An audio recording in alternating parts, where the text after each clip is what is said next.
Hello, magandang umaga mga kaibigan. Ako, panoorin natin to. Maganda yung sinabi niya, no?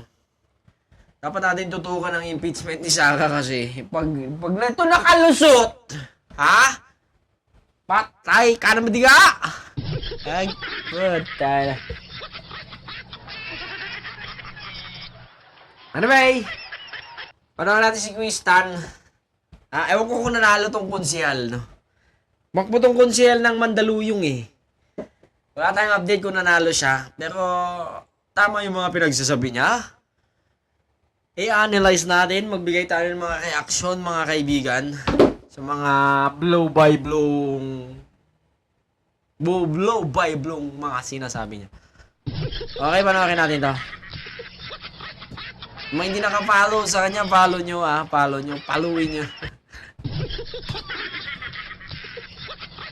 Tapos na ang ating eleksyon at alam na natin kung sino yung ating mga bagong senador at bagong kongresista. Pag-usapan natin ngayon yung impeachment ni VP Sara at anong mangyayari moving forward to 2028. Then naalala lang nyo, recently sinabi ni VP Sara na gusto daw niya ng bloodbath sa kanyang impeachment. Alam mo, ang weird nga nung sinabi niya yun kasi kung Go ahead! siya yung Fucking yes! Na dito, kaninong dugo ba yung gusto niyang kumalat sa Senado? Kasi dugo lang naman niya nakikita kong kakalat talaga dito eh. Napaka-weird talaga ng taong to, no? Pero anyway, beyond that, pag-usapan natin kung ano ba mangyayari with regards to the impeachment, kung mako-convict ba siya o hindi. At hindi lang yon, alamin na rin natin kung ano mangyayari kung makonvict siya Mangyayari. at ano din ang pwede mangyari kung hindi siya makonvict. Unang-una pag-usapan natin yung mga recently na nanalong mga bagong senador at ano pa yung ating composition na sa ating Senate. Yung 12 na nanalo are divided into 3 blocks. Ang unang block ay yung Alyansa Block. Yung block at yung grupo ni na BBM. Ilan sa kanila ang nanalo? 10 yung kandidato nila at sa 10 kandidato nila, ang nanalo ay 5 lamang. Dapat talaga 8, pero ngayon lumalabas 5 na lang. Pero sa grupo naman ng mga Duterte, dapat talaga 2 lang ang makakapasok. Ano nangyari?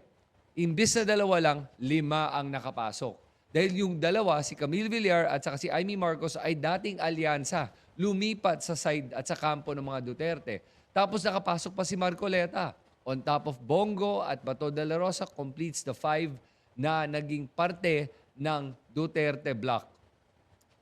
Sunod naman, si Bam Aquino at saka si Kiko Pangilinan are the independent or opposition bloc. Yan ang totoong opposition na nakapasok.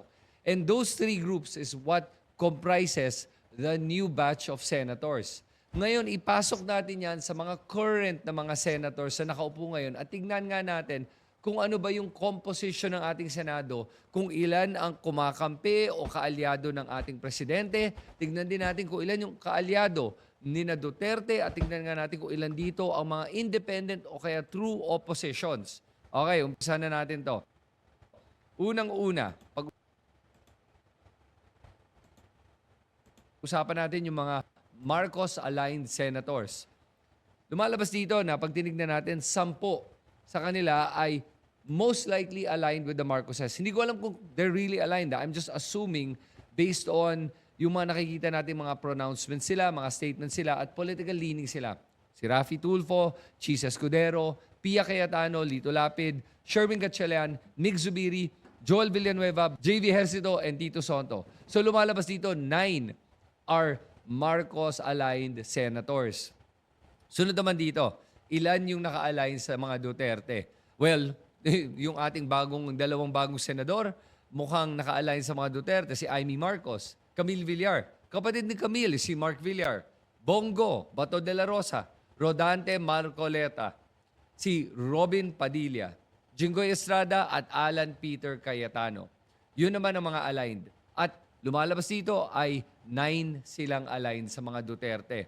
Tapos So, kailangan 9. natin yung mga independent candidates natin. Acquit na! Sa mga independent Diba? or Acquittal opposition na yun. candidates natin, andyan si Yun Rizal lang naman ang Riveros, gusto nila eh. Kiko Kaya nga Pangilinan, pinupush nila Duterte na parang may isa sila eh. Ping Lacson actually, so palitan natin to. Ping Lacson is actually more aligned with the Marcoses pero he says he's independent. And then there's Erwin Tulfo at si Loren Legarda and Bam Aquino.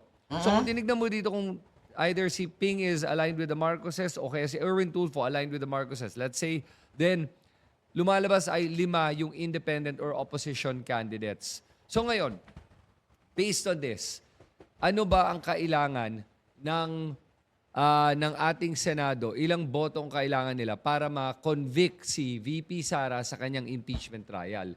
Kailangan may 2/3 majority vote. That means out of 24 senators, kailangan makakuha ng 16 votes para ma-convict si VP Sara. Pero pag tinignan mo tungkol ng sinabi ko nga dito sa inyo, ay mukhang 9 of the 24 senators are aligned with the Dutertes. Unless may kumalas dito. Hindi ko na alam kung mangyayari ba yon. Dahil the fact is, etong ating impeachment trial is a political exercise. Yun ang unfortunate thing. Dahil hindi naman to lumalabas ngayon kung inosente ba o guilty ba to si VP Sara eh. Hindi! Yung Kung ating mga ano, senador, di matadagdagan sinabi pa ng nila, dalawa, si Bam Aquino at saka si Kiko Pangilinan. Di ba? Rizon Tiberos.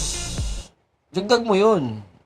Di ba? Kasi alam si Risa, gigil na gigil kay Sara eh. Talagang gusto yun ang sampalin nung mga araw na binabastos siya eh, no? Anyway, well, let's find out kung ano nga ba ang mangyayari. Ha? Malapit na yan. Papunta na tayo sa exciting na park. Yun lang nga, sa muli. Yun pala yung dahilan. Kung hindi, makonvict si Sara, ay magiging madugo talaga.